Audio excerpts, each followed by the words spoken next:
Este é um trabalho voluntário, sem fins lucrativos, que oferece livros gravados em MP3 para aqueles que não têm condições de ler livros impressos. Para ouvir este e outros livros gratuitamente na íntegra, acesse nosso canal e leia as instruções na aba Sobre. Este livro foi gravado para o uso exclusivo da pessoa com deficiência visual, não podendo ser comercializado de acordo com a Lei nº 9.610, de 19 de fevereiro de 1998. As células imunológicas têm uma razão para cada receptor. Usam-nos para pensar, agir, compreender e responder com precisão. Uma pessoa utiliza os mesmos 2 olhos para ver o mundo todo. Uma célula, no entanto, tem um olho diferente para cada coisa. Em outras palavras, um receptor constantemente ocupado deixa a célula cega para determinada coisa. Numa época em que a incidência de casos de câncer na mama continua aumentando, enviar mensagens desconhecidas para dentro do sistema imunológico parece uma medida muito arriscada. Atualmente, está acontecendo no tratamento das doenças mentais uma revolução química de aparência tão milagrosa quanto a do Valium 30 anos atrás. Os médicos têm receitado aos seus doentes mentais certas substâncias que alteram a mente, os psicotrópicos. São drogas que afastam os sintomas evidentes da doença, principalmente a depressão, a mania e as alucinações. Os sintomas geralmente são aliviados, algumas vezes até de modo súbito e dramático, pois muitos pacientes não toleram o embotamento mental nem a fadiga, que são os efeitos colaterais mais comuns. Não que tais efeitos sejam simples. Certos antidepressivos podem piorar a depressão do paciente durante as primeiras semanas ou transformá-la no oposto, tornando-a uma mania furiosa. Os críticos dessas terapias à base de drogas costumam chamá-las de lobotomias químicas e as acusam de destruir a dignidade humana do paciente. Sem dúvida, ocorrem muitos abusos, principalmente nos grandes hospitais públicos para doentes mentais, que possuem poucos funcionários para o atendimento. É necessária uma percepção aguda para se estabelecer a dosagem correta de qualquer droga psicotrópica, e contam-se muitas histórias sobre pacientes deprimidos que reagiram de modo tão negativo aos medicamentos que acabaram se suicidando em vez de se curarem. Mesmo assim, o sucesso nesse campo está representado pelo momento em que o uso de determinadas drogas possa curar a esquizofrenia e a depressão ao mesmo tempo, não hoje, mas no futuro. Ainda não existe nenhum esquizofrênico curado por processos químicos. Isso acontece simplesmente porque é mais difícil ser uma pessoa normal do que não ter alucinações. Quando você interrompe as visões e as vozes que enchem a cabeça e os ouvidos de um paciente, não encontra uma pessoa normal, mas uma verdadeira concha. Alterar o nível químico de dopamina, mesmo que fosse um processo 1000 vezes superior ao atual, não bastaria para levar à cura. A razão está contida na lição que aprendemos com os próprios neurotransmissores. Para cada avanço químico, surge também uma barreira química. A boa notícia sobre os neurotransmissores é que eles são matéria. Um pensamento saudável ou louco é difícil de ser apreendido por ser inatingível. Não é nada que se possa tocar ou sentir, mas os neurotransmissores são tangíveis, sem dúvida, apesar de tão minúsculos e com vida tão curta. O papel do neurotransmissor é combinar-se a um pensamento. Para isso, precisa ter moléculas tão flexíveis quanto as ideias, igualmente fugazes, vagas, mutantes e leves. Tal flexibilidade é uma espécie de milagre e, ao mesmo tempo, uma maldição, já que ela cria uma barreira quase intransponível. Nenhuma droga fabricada pelo homem pode imitar essa flexibilidade, tanto atualmente quanto num futuro previsível. De fato, nenhuma droga se equipara a um pensamento. Basta examinar a estrutura de um receptor para isso ficar evidente. Os receptores não são fixos. Eles foram apropriadamente descritos como semelhantes a folhas flutuantes do lírio aquático que emergem do núcleo da célula. Como as folhas desses lírios, suas raízes penetram até o centro, onde fica o DNA. Muitos tipos de mensagens entram em comunicação com o DNA e seu número é potencialmente infinito. Portanto, durante todo o tempo, ele fabrica novos receptores e faz com que flutuem até a parede celular. Não existe um número fixo, nem uma disposição determinada dos receptores na parede celular. Provavelmente, nem mesmo deve existir limite para sua sintonia.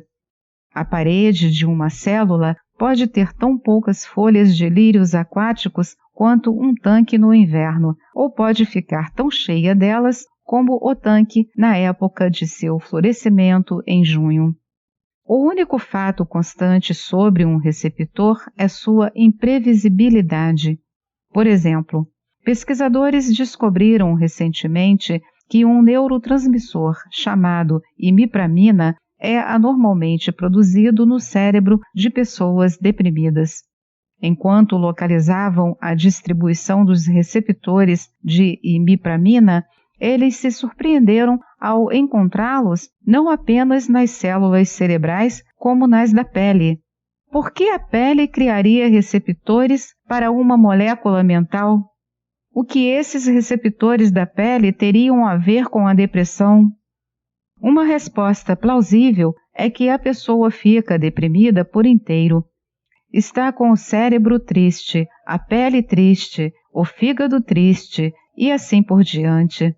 Do mesmo modo, os pesquisadores examinaram pacientes que se queixavam de aflição o tempo todo e descobriram níveis anormalmente altos das substâncias químicas epinefrina e norepinefrina em seus cérebros e nas glândulas suprarrenais. Mas também foram encontradas grandes concentrações nas plaquetas do sangue, o que demonstrava que eles também tinham células sanguíneas aflitas. Os médicos sentiram-se frustrados ao perceberem a complexidade desse assunto em termos gerais. As esperanças de cura da esquizofrenia, depressão, alcoolismo, dependência de drogas e outros males foram afastadas em meados dos anos 70, pouco depois de serem isoladas as primeiras endorfinas em 1973. Agora, a barreira química está mais forte do que nunca, enquanto a confirmada flexibilidade das moléculas mensageiras vem sendo divinizada. Ao pensar nesse problema, tive de me colocar uma questão mais profunda. Uma droga pode realmente exorcizar o fantasma da memória? Minha experiência médica responde que não. Já vi por demais pacientes, abre aspas, curados, fecha aspas, por drogas e que ainda assim transmitiam uma doentia sensação de vazio. Para começar, em vez de se confiar nas drogas, é preciso que se descubra como a memória doentia do paciente entrou em seu sistema químico, porque é mais do que evidente que a memória imaterial está ali. Talvez valha a pena colocá-la numa molécula, mas a vida da memória não depende disso. O caso seguinte serve como exemplo. Walter cresceu nas ruas do sul de Boston, no fim da década de 70. Sentia o mesmo ódio violento que nutriam todas as pessoas negras que vinham morar naquele bairro. Para escapar disso e da pobreza que o perseguira a vida toda, entrou para o exército ao completar 18 anos. 6 meses depois, estava no Vietnã. Participou de combates e sobreviveu, mas 2 anos depois, quando voltou às ruas, estava viciado em heroína, usada por muitos soldados para tornar a guerra menos traumática. Ao contrário da maioria, Walter não tinha motivo para sair do exército quando voltou.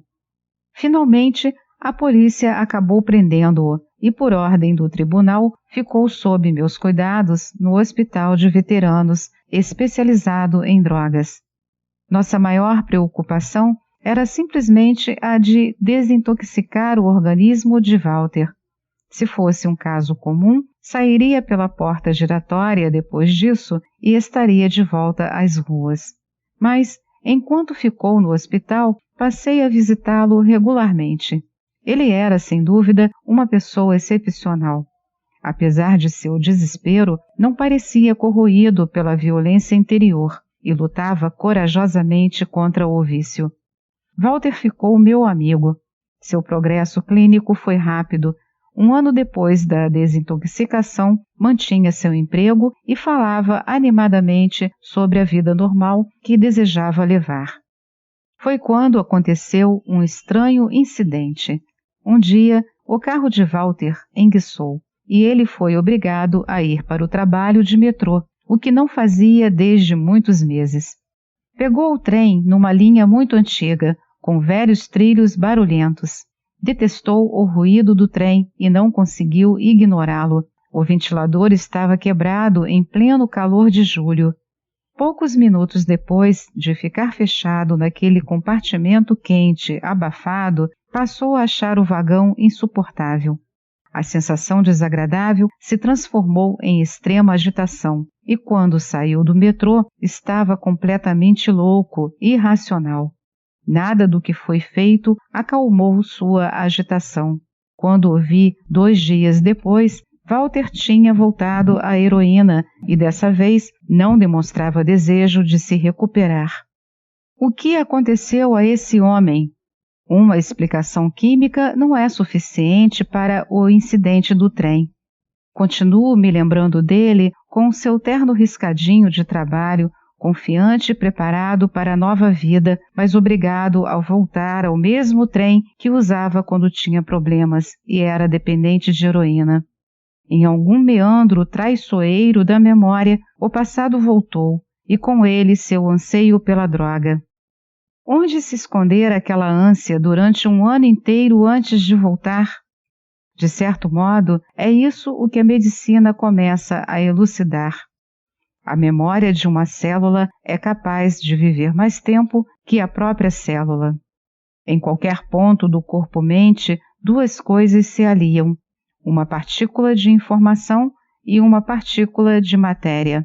Das 2, a informação tem vida mais longa que sua matéria sólida correspondente.